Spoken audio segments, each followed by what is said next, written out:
Obrigado por nos acompanhar nesta transmissão do culto a Deus na Primeira Igreja Batista do Pará. Somos uma igreja que expõe a palavra de Deus e cremos que a Bíblia é inerrante, infalível e suficiente para nos tornar mais parecidos com Jesus. Queremos te encorajar a estar conosco em nossos cultos presenciais aos domingos, às quartas e aos sábados.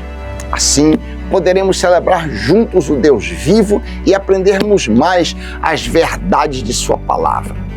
Se você tomou alguma decisão, entre em contato conosco através do nosso site e das redes sociais.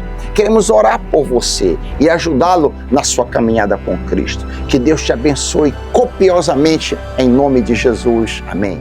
À frente, a irmã Dulcina, nossa diaconisa.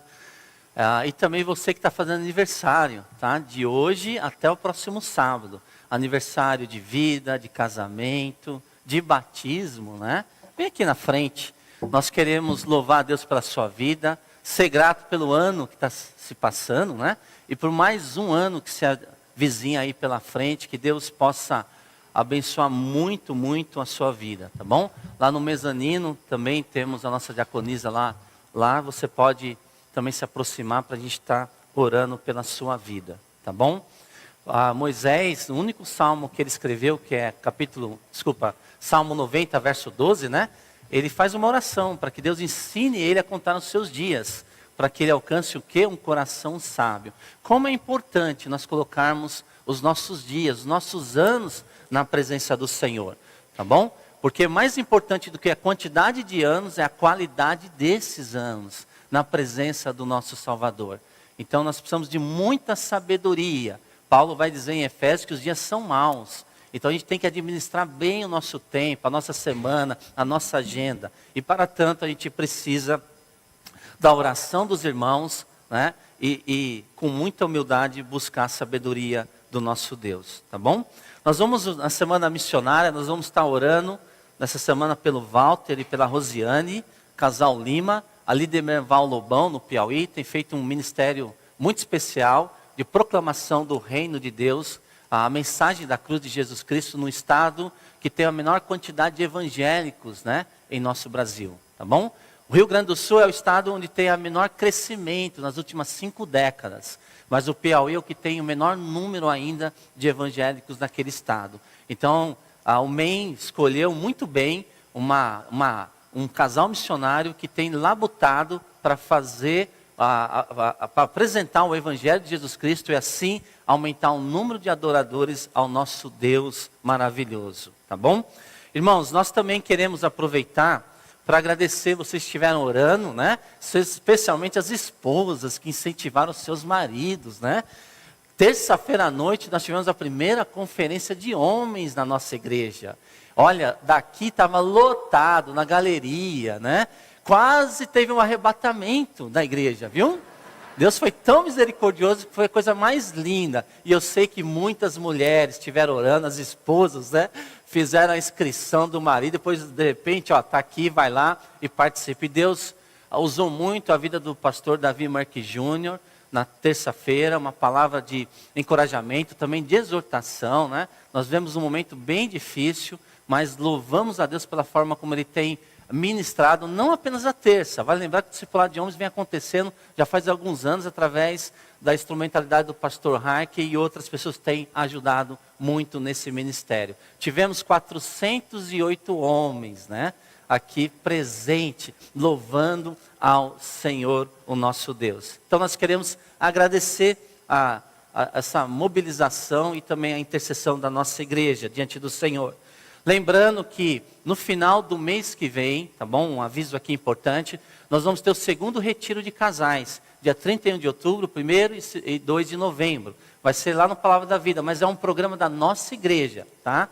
Então assim, o pessoal do Ministério de Famílias, de Casais, o pessoal está lá embaixo, na saída, fazendo inscrição. Então, considere muito a possibilidade de você ir para participar com a gente. O casal que está ministrando é o Paulo e a Dulce Santana. É um casal com muita experiência de aconselhamento com casais de várias faixas de idade diferente. Tem assim um know-how impressionante. Foram durante muitos anos, acho que quase 3 décadas, missionários lá no Palavra da Vida Sudeste, em Atibaia, e agora estão sendo usados por Deus para vários lugares do mundo, para justamente proclamar o Evangelho e também investir na vida das famílias. Foi muito difícil agendar, mas eles abriram, né, o calendário para estar aqui com a gente, ministrando na sua vida. Você que é casado, tá? Você esposa, considere e participe com a gente, dia 31, 1 e 2 de novembro, ali em Benevides, tá bom? Quero também pedir oração, para a gente orar pelo pastor Davi Heiker, juntamente com André Viana. Eles estão um tempo fora, tá bom? Estão lá nos Estados Unidos, em Washington, na Igreja Batista Capitol Hill, né? Acho que é isso, né? Do Mark Dever, né?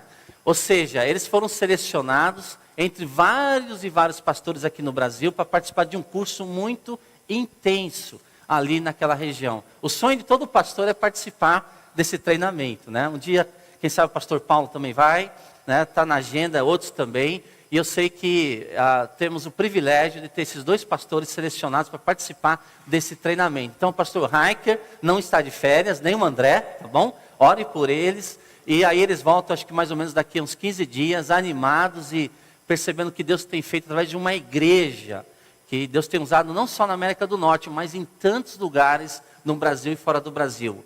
Porque o objetivo é cada vez mais ser instrumento de Deus para tornar uma igreja, a nossa igreja saudável, uma igreja que trabalha para o Senhor, que faz o ajuste necessário para que o nome do Senhor seja mais e mais conhecido, tá bom? Então ore pelos 2 pastores e quem sabe, manda um WhatsApp, uma listinha de compras, né? De repente a mala vem vazia, né? Difícil, né? Tem cota aí, fica difícil. Mas vamos orar e também, irmã Dulcina, ore por mim, para que Deus use esse vaso de barro em suas mãos, tá bom? Vamos orar ao nosso Deus. Somos te gratos, Senhor, porque nós reconhecemos o teu senhorio nas nossas vidas. Sabemos, ó Deus, que tudo que somos, tudo depende de ti, ó Deus. Nós não somos nada. Nós não temos direito a nada, mas a tua misericórdia se renova a cada manhã. É o fato de nós não sermos consumidos, ó Deus, e tu nos concede mais um dia. Te peço para a bênção especial para os aniversariantes que estão aqui ao meu lado, aniversariando de mais um ano de vida, aniversário de casamento. Derrama a tua graça sobre eles, ó Deus, e que eles sejam cada dia mais te servindo, coração cativo a ti, Senhor. Te pedimos também pelo casal de missionários que está em Demerval Lobão, para que ele seja diariamente, ó Deus, suprido todas as tuas necessidades ali naquele campo missionário. Te pedimos também pela viagem do pastor André e do pastor Raik, que estão ali, ó Deus, não com o objetivo de passear, mas com o objetivo de aprender mais e mais de ti, ó Pai. Te peço que tu também seja com o pastor Isaías, que vai nos trazer a mensagem agora, ó Pai. Que tu esteja falando, ó Deus, tu estejas falando através de sua boca, aquilo que a tua igreja neste momento precisa ouvir. Te agradecemos também, ó Pai, pelos dízimos e ofertas que foram colocados aqui, que esses recursos sejam utilizados para a honra e glória do teu santo nome. E usa as pessoas, abençoa que vão usar esses recursos, Senhor. Somos-te gratos porque nós somos uma igreja livre, ó Deus, que a cada domingo abre as portas e nós podemos nos reunir aqui em comunhão para te louvar e te adorar. Ser com cada música cantada, cada versículo lido, ó Deus, que tudo seja para nos edificar. Muito obrigado, Senhor, por tudo que tens feito nas nossas vidas. Tudo isso nós pedimos e agradecemos, em nome de Jesus. Amém.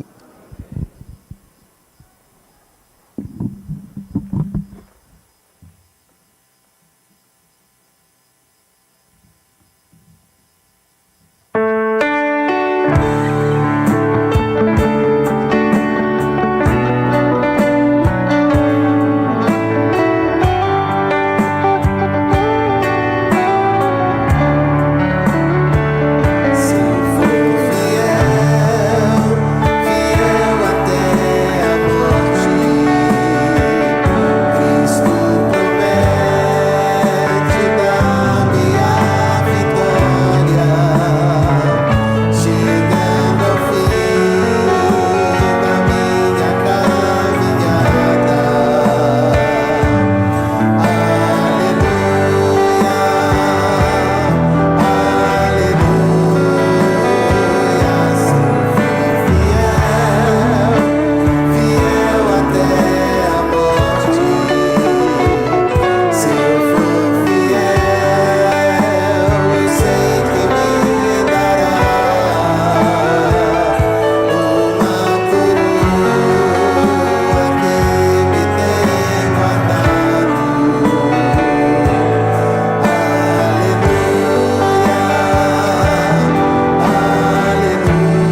Abra sua Bíblia, por favor, no livro de Daniel. Temos aí Jeremias, Lamentações, Ezequiel, depois você tem aí o profeta maior chamado Daniel. O tema da mensagem de hoje é fidelidade inegociável, tá bom? Capítulo 3 do livro de Daniel. Aqui nós estamos aí no contexto, Daniel capítulo 1, 2 e 3, estamos na Babilônia, tá? A maior superpotência do mundo na época, tá bom? Você que lê um pouquinho as escrituras, você conhece um pouco do contexto histórico do Antigo Testamento, você sabe que a nação, o Império Babilônico surgiu quando houve o declínio do Império Assírio. E aí vem então a Babilônia, a gente lê relatos ali em Jeremias, Lamentações, um pouquinho até de Daniel que está acontecendo, né? Na verdade o Império Babilônico invadiu o reino de Judá, Jerusalém, em 3 invasões, tá? Em 605 a.C., é feita a primeira deportação de nobres e também de jovens talentosos. Daniel, ele vai nessa primeira deportação. Aí em 597 tem uma segunda deportação em massa, tá? Aí Ezequiel é levado. Ezequiel fica mais com o populacho lá na região com os judeus, com a população normal dos judeus ali na Babilônia, ministrando aquelas pessoas ali no dia a dia. E Daniel tem esse papel de ministrar especialmente nas cortes, né? E aí, para encerrar, nós temos a terceira invasão em 586 a.C. Ali é uma destruição de Jerusalém e do templo, né? Onde é tudo saqueado e levado ali para a Babilônia. E eles levam centenas, milhares de pessoas ali para a Babilônia. E só fica um restante de pessoas mais incapazes, né? Um pessoal assim mais esquecido da sociedade ali em Jerusalém. E Daniel e seus amigos estão vivendo no exílio, sob o domínio da Babilônia.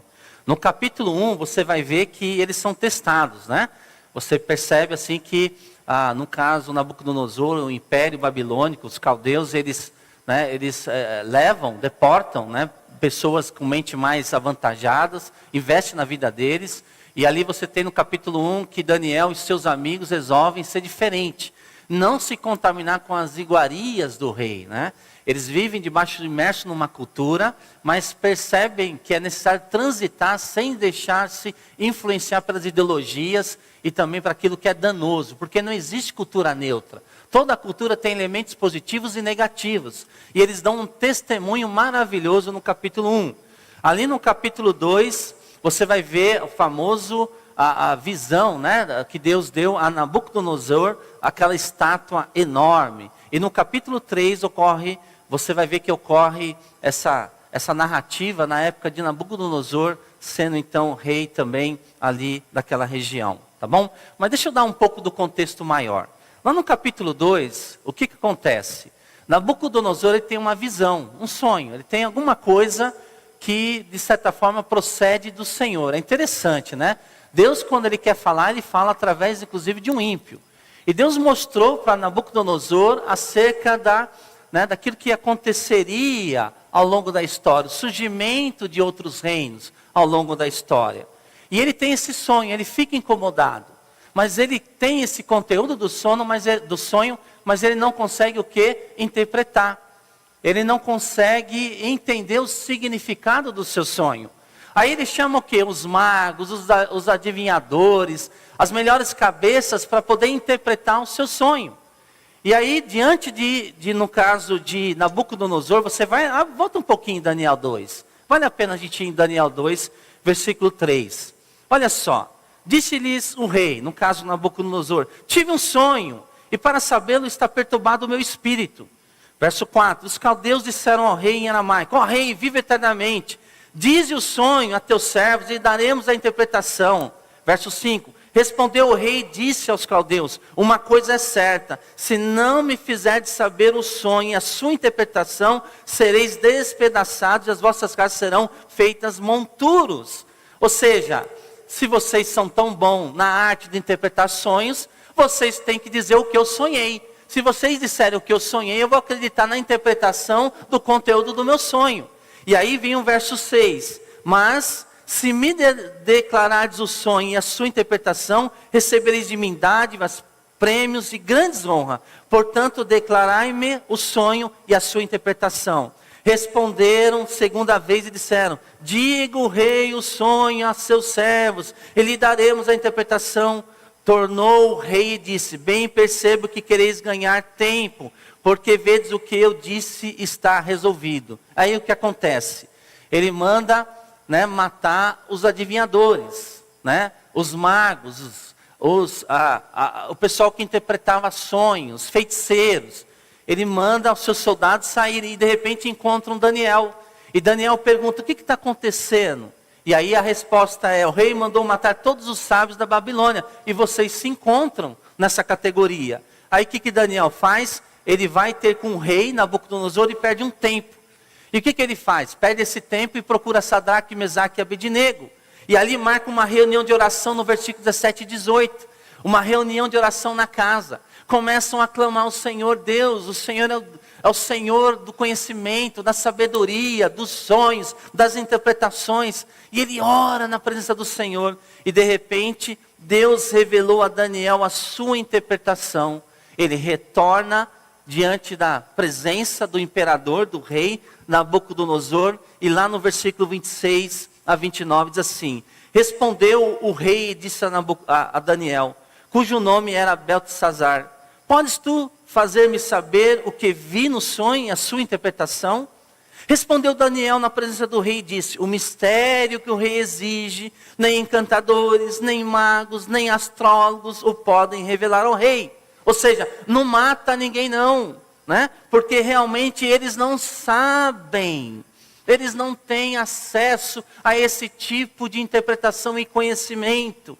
E aí no verso 28, mas há um Deus no céu, o qual revela os mistérios, pois fez saber ao rei Nabucodonosor o que há de ser nos últimos dias. O teu sonho e as visões da tua cabeça, quando estavas no teu leito, são estas. Estando tu, ó rei, no teu leito, surgiram-te pensamentos a respeito do que há de ser depois disso. Aquele, pois, que revela mistério, te revelou o que há de ser. Ou seja, uma sequência de revelação do sonho ali, onde Deus vai mostrar a sequência também de impérios que iriam surgir, impérios mundiais, a partir então de Nabucodonosor. E ali você vai ver que o sonho ali é uma grande estátua, de mais ou menos 30 metros de altura por 3 metros de largura. Eles construindo uma planície ali da Babilônia, o pessoal podia enxergar de longe. E a Bíblia diz assim que a cabeça era de ouro, os braços e o peito era de prata, o quadril era de bronze, as pernas eram de ferro, e os pés eram uma combinação de barro e ferro. E Daniel aqui ele vai dar essa interpretação de cada um deles. Vai dizer assim: olha, Nabucodonosor, o Império Babilônico representa justamente a cabeça de ouro. Onde ele vai mostrar assim, claramente, que no caso do Império Babilônico, era um império poderoso, que Deus tinha dado essa capacidade a esse império. Inclusive ele fala claramente no final do versículo 38, Fala assim: tu, ó rei, és o cabeça de ouro. Aí ele vai falando então, do peito de prata, dos braços de prata, do quadril de bronze e assim por diante. No decorrer dos capítulos no caso de Daniel, ele vai dando o que significa cada um. Ou seja, a cabeça de ouro, como foi falado, simboliza o reino babilônico. O peito de prata simboliza o Império Medo-Persa. O quadril de bronze é a Grécia. As pernas de ferro é o Império Romano. E os pés de ferro e barro, é um outro império que um dia vai ser, de repente, reunificada. E aí, na última revelação, nessa revelação da estátua, do nada é cortada uma pedra. E essa pedra acerta em cheio os pés daquela grande estátua. E tudo é diluído, desfeito. Os pés, as pernas de ferro, o quadril de bronze, o peito de prata, a cabeça de ouro. E no caso, essa pedra encheu toda a terra, simbolizando o quê? O reino de Deus, que tem proeminência sobre os demais reinos nesse mundo. E aí qual é a atitude do rei Nabucodonosor? Daniel 2,46. Então o rei Nabucodonosor se inclinou e se prostrou rosto em terra perante Daniel e ordenou que lhe fizessem oferta de manjares e suaves perfumes. Ou seja, olha, imagine a cena, né? O imperador se prostra em terra perante Daniel. E de repente coloca Daniel como uma pessoa de importância. Não só apenas Daniel, mas Sadraque, Mesaque e Abednego. Como governadores de outras províncias. Tá bom? Nós percebemos assim o quanto Daniel foi um homem no seu tempo, usado pelo Senhor. Ele transitou em áreas delicadas da política da Babilônia. Na verdade, Daniel, ele teve relacionamento com 4 reis, levando conhecimento de Deus para eles, tanto para Nabucodonosor, como para o seu filho, talvez neto, Belsazar, em Daniel capítulo 5, bem como Dario, o Medo, e o próprio Ciro, o rei persa. Caíram todos esses impérios, porém Daniel permaneceu sempre em pé, mantendo um testemunho, né? Sabendo proclamar o evangelho do Senhor Jesus Cristo nos corredores de Brasília da sua época. E ele jamais se deixou contaminado. E o que acontece? Nós adentramos aqui no capítulo 3 de Daniel. Olha só, capítulo 3. Queria que você lesse comigo.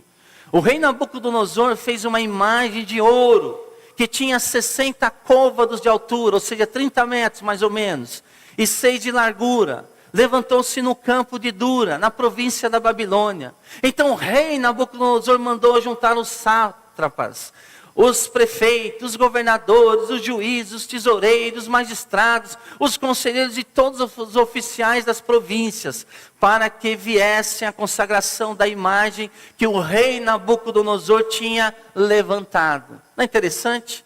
Agora vem uma pergunta que vem na mente. Por que tem o capítulo 3 de Daniel? Por que será que tem esse capítulo? Quando você olha o capítulo 2, o capítulo 2 dizia que o rei era o cabeça de ouro, não era?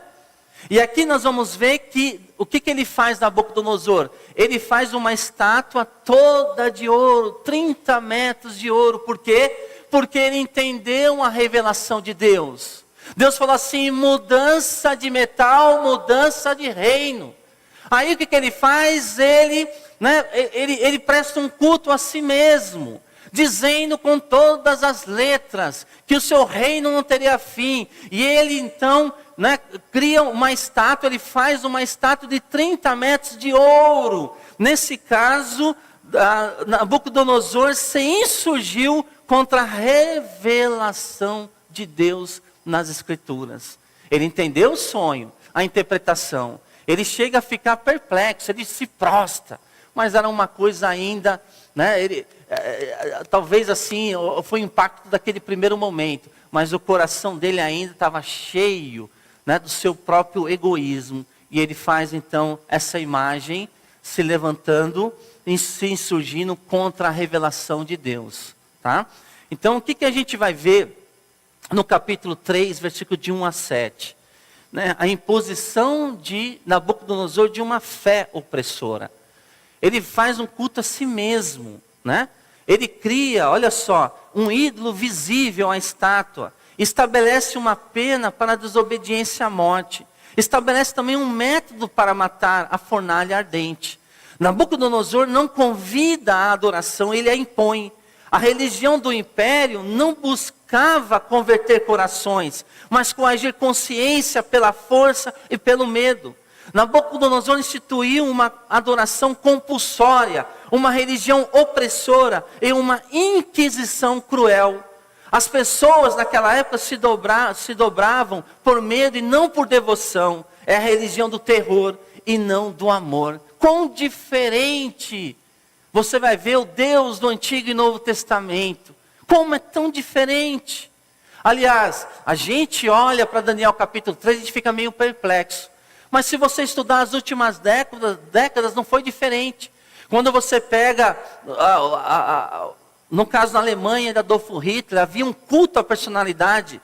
Também de Benito Mussolini na Itália, o fascismo, erigiu os bustos e estátuas em praças públicas em várias cidades da Itália. Aparecia em murais como o Novo César. O que dizer de Vladimir Lenin e Joseph Stalin na União Soviética? Milhares de estátuas, bustos, murais e retratos espalhados pela União Soviética. O culto à personalidade era parte essencial do regime, desses regimes.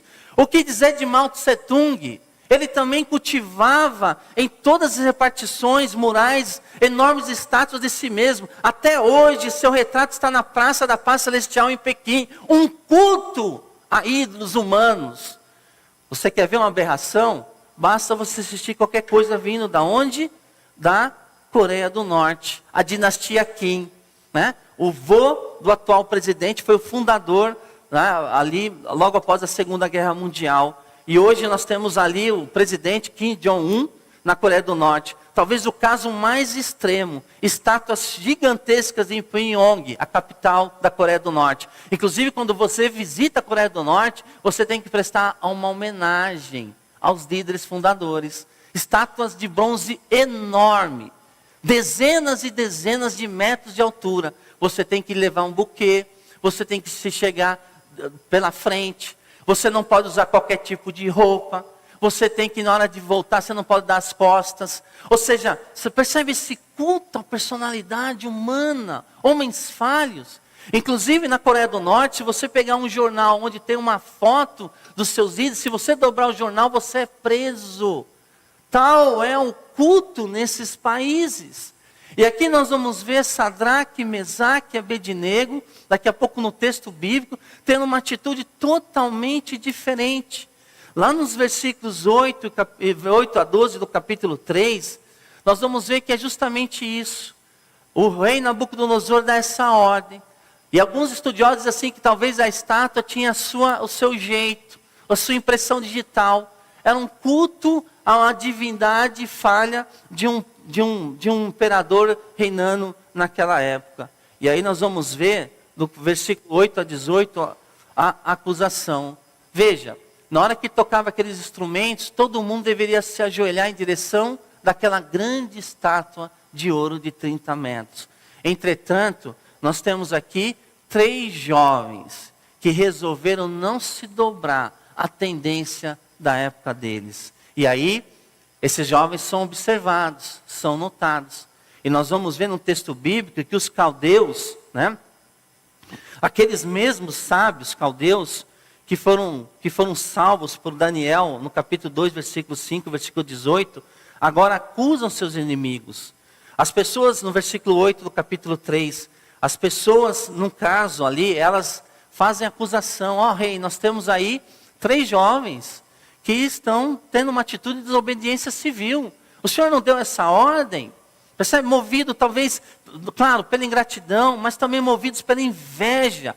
Eles usavam da bajulação e mentiras para tentar destruir aqueles jovens judeus fiéis ao Senhor.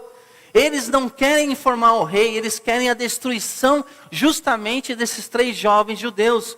Isso porque esses judeus foram constituídos sobre os negócios da província. Então havia uma ingratidão e havia uma certa inveja. Por quê? Porque a mão do Senhor estava sobre a vida daqueles 3 jovens. Esses jovens eram jovens íntegros. E aqui a gente percebe que as virtudes incomodavam mais esses críticos do que os próprios defeitos desses 3 jovens. E eles são acusados. É aí que acontece? Vamos lá para Daniel capítulo 3, versículo 13. Daniel 3, versículo 13, versículo também 19. Olha só. Então Nabucodonosor, irado e furioso, mandou chamar Sadraque, Mesaque e Abednego. E trouxeram a estes homens perante o rei. Falou Nabucodonosor e lhes disse: é verdade, ó Sadraque, Mesaque e Abednego, que vós não servis a meus deuses, nem adorais a imagem de ouro que levantei? Agora, pois, estáis dispostos, olha quanta misericórdia dele, né?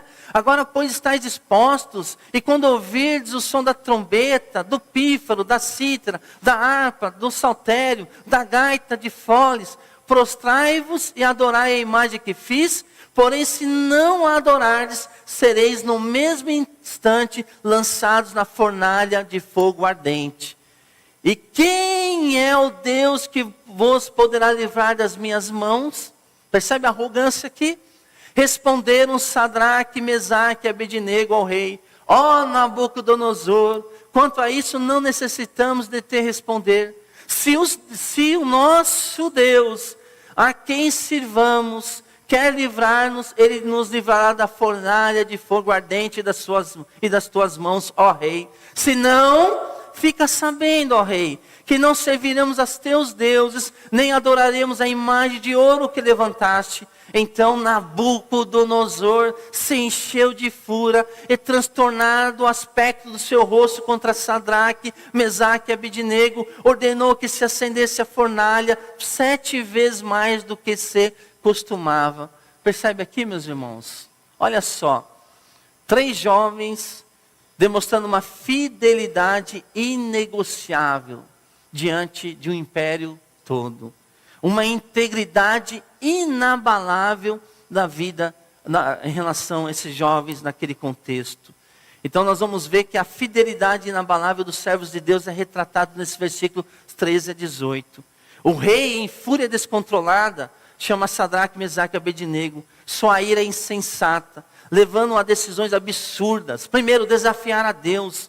Ordenar que a fornalha seja aquecida 7 vezes mais e amarrar os homens antes de jogá-los. A fúria do rei é um lembrete de como a ira sem freio pode nos cegar e nos levar a atos grotescos, a atos sem sentido, né? E não é só no contexto do rei, aqui na Nabucodonosor, qualquer um de nós. Quando nós damos vazão, né, a um sentimento de pavio curto, geralmente, né, essas emoções acabam controlando o nosso racional. E com o rei Nabucodonosor não é diferente. Mas qual foi a reação desses jovens? O que eles fazem? Eles testemunham da sua intimidade com Deus perante Nabucodonosor. Olha só, a resposta dos jovens é um clássico da fé ali no Antigo Testamento. Eles vão responder: ó Nabucodonosor, quanto a isso não necessitamos te responder. Ou seja, eles sabem que Deus levantou eles para serem advogados do Senhor, mas sim testemunha da forma como eles nutrem uma fé na presença do Senhor. Eles não argumentam, não negociam, não tentam defender a honra de Deus. Suas vidas já eram um testemunho. Eles não precisavam convencer o rei com palavras, mas com a obediência incondicional. Entende? Com o testemunho deles na presença do Senhor. Eles não vêm ali como advogado, mostrando os atributos de Deus. Ó, Deus quer saber? O nosso Deus é um Deus, né, que tem atributos incomunicáveis. Ele é soberano, Ele é todo poderoso, Ele é autoexistente. Não, eles resolvem apenas e tão somente não dar explicação, mas viver uma fé verdadeira perante o maior império da época. Quantas vezes nos esforçamos para justificar a Deus ou defender sua reputação, quando o que Ele espera de nós é simplesmente o quê? Obediência. É simplesmente o quê? Fidelidade. Nossa tarefa não é sempre argumentar com o mundo, mas viver de tal forma que nossa vida seja um testemunho inegável do amor de Deus. Aqui, os 3 jovens demonstram lealdade a Deus. Não é isso? Lealdade ao Senhor. Demonstram lealdade ao Senhor quando são promovidos, no versículo 49 do capítulo 2. Lembra? Quando eles são promovidos. Quando Daniel lembra dos seus 3 amigos e indica: você está me colocando, Nabucodonosor, como uma pessoa de muita importância no império? Sim, eu quero chamar esses 3 amigos porque eles são íntegros. Veja, eles são fiéis a Deus quando são promovidos. Mas esses 3 jovens, Sadraque, Mesaque e Abednego, eles também são fiéis a Deus quando são provados. Quando passa pela bigorna da aflição, da tribulação, eles permanecem o quê? Fiéis ao Senhor. Veja, eles demonstram isso de uma forma tão especial. Demonstram uma fé sem arrogância espiritual. A declaração deles é surpreendente em sua humildade e ousadia. Olha só, no versículo 17. Se o nosso Deus, a quem sirvamos, quiser livrar-nos, Ele nos livrará da fornalha de fogo ardente das tuas mãos, ó Rei. Olha só sabe, essa interdependência total do Senhor, dependência do Senhor. Eles acreditam no poder de Deus para livrá-los, mas não param aí. Eles não exigem um livramento, eles não decretam que Deus agirá de uma forma específica. Eles não são donos da agenda de Deus, se Ele quiser. Se Ele quiser. Eu lembro que na minha adolescência, na juventude, havia um movimento no meio neopentecostal, e às vezes acabava me contaminando, dizendo o seguinte, que a gente tem que decretar as coisas diante de Deus. Eu decreto. Não é que eu vou trocar de carro, eu decreto, não é que eu vou ter saúde plena, eu decreto que eu vou subir, eu vou ter um novo emprego. Ou seja, não combina com o Novo Testamento. Eu lembro que numa certa época também, nesse mesmo período, lá em São Paulo, que um pastor me ensinou a reivindicar de Deus. Você tem que reivindicar do Senhor. Você tem que orar e dizer, Senhor, eu reivindico, talvez uma namorada. Deus, eu reivindico um melhor salário. Você tem que aprender uma coisa chamada confissão positiva. Que veja, nas suas palavras há poder. Então veja, você só tem que falar palavras positivas para que as coisas possam se materializar. E dentro disso você tem que orar ao Senhor reivindicando. Inclusive um pastor famoso diz assim que nas suas orações você tem que escolher o que, aquilo que você quer, a cor. Você quer uma bicicleta? Escolhe que bicicleta que cor que é essa bicicleta, quantas marchas tem que ter. Vai que Deus entregue errado, então você tem que usar com o poder das suas palavras para fazer as escolhas corretas. E nunca usar, seja feita a sua vontade. Está gravado. Esse pastor ensinava, não colocar, seja feita a sua vontade. Imagina, meus irmãos, a vontade do Senhor, ela é perfeita, ela é boa, ela é agradável. Como assim? Como assim? E outra coisa, como assim eu vou reivindicar de Deus alguma coisa, alguma bênção? Você só reivindica de alguém quando esse alguém, infelizmente, acaba decepcionando você. Talvez um patrão, que não paga corretamente, aí você reivindica alguma coisa, mas com Deus é totalmente diferente. E eles aqui não decretam que Deus agirá de uma forma específica. Eles não são donos da agenda do Senhor. Por isso que eles colocam, se Ele quiser nos livrar, Ele vai fazer se Ele quiser. Mas olha, ainda tem um versículo 18. Mas se não quiser, fica sabendo. Olha a sabedoria nas palavras desses três rapazes. Mas se não quiser, fica sabendo, ó rei, que não serviremos aos teus deuses, nem adoraremos a imagem de ouro que levantaste. Percebe aqui? Aqui reside o ponto crucial da fé inabalável. Eles servem a Deus não pelo que Ele faz, mas por quem Deus é. Seu relacionamento com Deus é teocêntrico, não antropocêntrico. Não existe esse desequilíbrio no relacionamento deles com o Senhor. Não é uma barganha, onde a fidelidade é trocada por bênçãos. É uma adoração incondicional, que transcende a lógica humana, da lógica humana, do se eu servir, Ele tem que me dar. Jó expressou isso também milênios antes, lembra? Ainda que Deus me mate, nele esperarei. Percebe? Não é controlado pelos resultados, mas por essa intimidade com o Senhor. Lá em Jó 13:15. Jó 13:15. A verdadeira fé se mantém de pé, mesmo quando o livramento esperado não acontece da forma que seja desejada.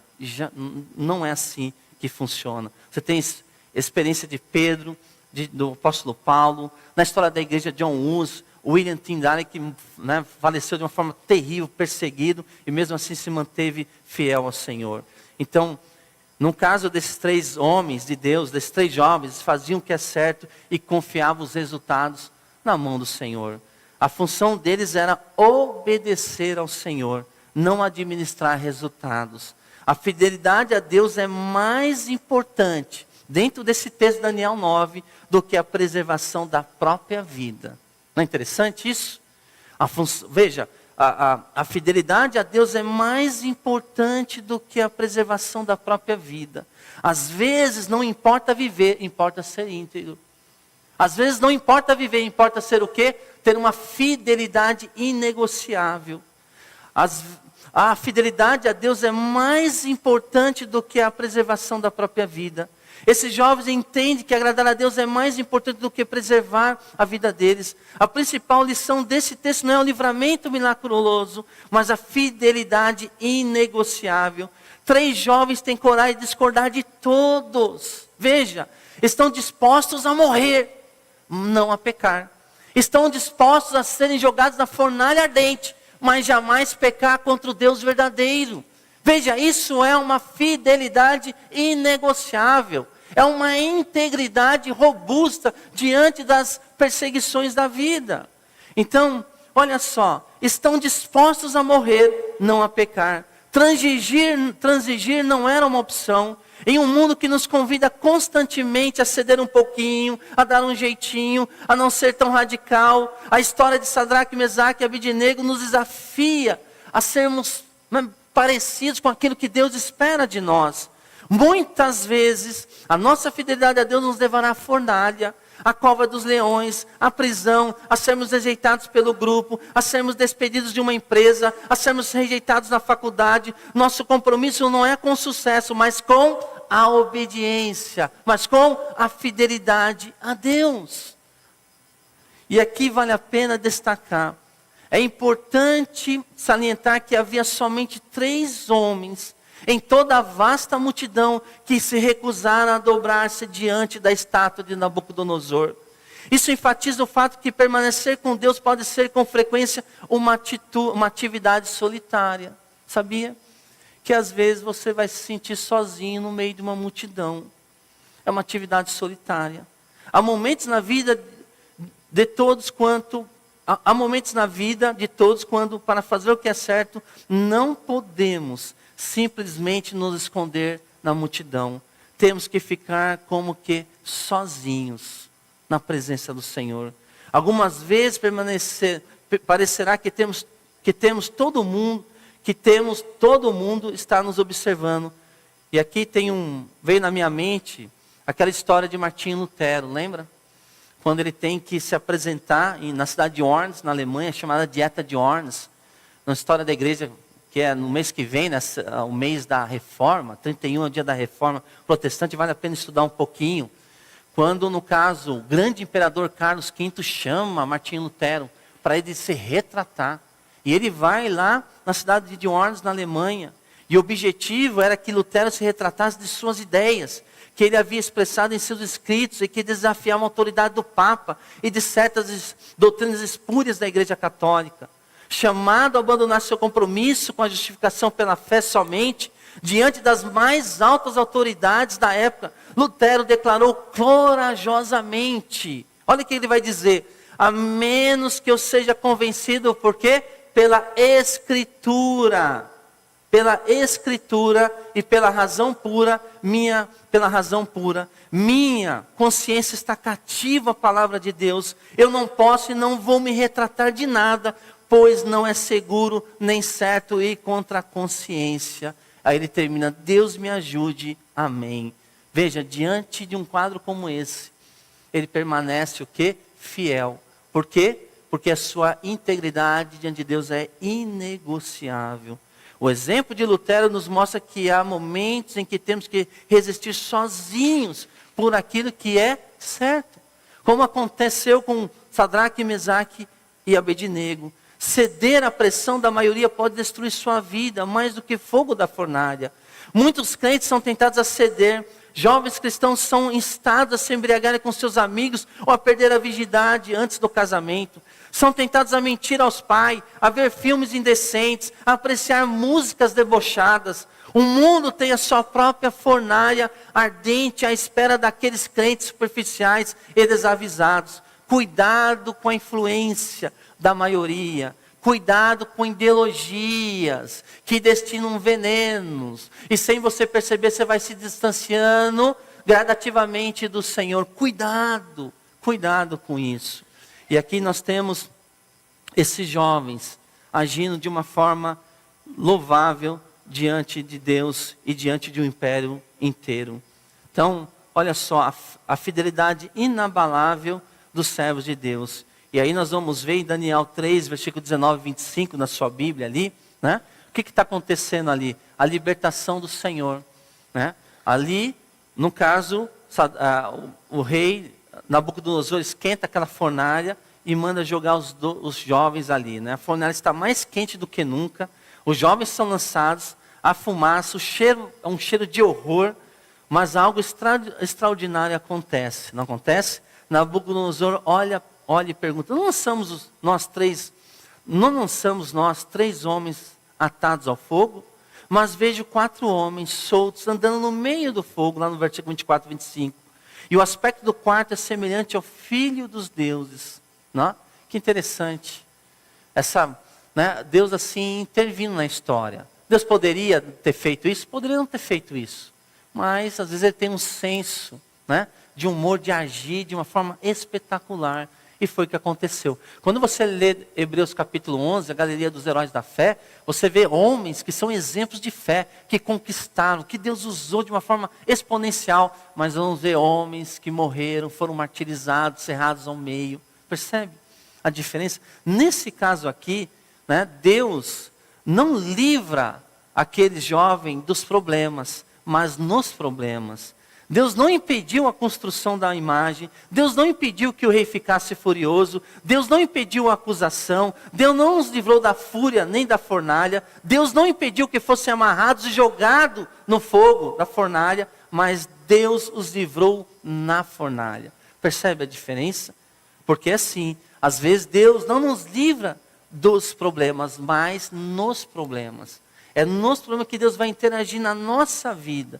E aqui Deus agindo, livrando eles desse momento trágico. Então, o fogo que deveria matar fez algo surpreendente. Ele queimou as amarras que prendiam os jovens. Eles foram jogados atados, mas saíram do fogo livres. Deus transformou o instrumento da morte um meio de libertação. Olha o que Deus fez de algo de uma forma assim maravilhoso, né? O Emanuel presente. Alguns acham que essa quarta pessoa que Nabucodonosor enxerga ali, possivelmente seja a segunda pessoa da Trindade, a pré-encarnação do Filho de Deus, ali intervindo, Emanuel, ali intervindo na história desses 3 jovens. E aí, encerra como? Lá no versículo 26 a 30, o triunfo dos jovens e a glorificação de Deus. Ou seja, Deus foi louvado diante dessa fé inabalável, dessa fidelidade ao Senhor, ao nosso Deus.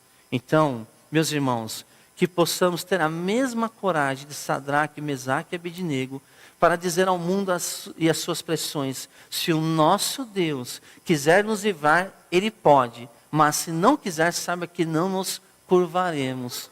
Ao fazê-lo, descobrimos que a presença do quarto homem transforma a fornalha mais ardente em um solo sagrado, onde a fidelidade inegociável nos leva a uma integridade, né, e uma proximidade melhor do Senhor.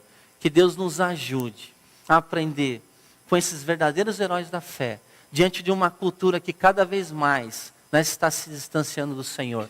Que Deus levante mais homens e mulheres, como Sadraque, Mesaque e Abednego, para testemunhar, mesmo diante, às vezes, de hostilidade, até mesmo da morte. Amém? Que Deus nos ajude.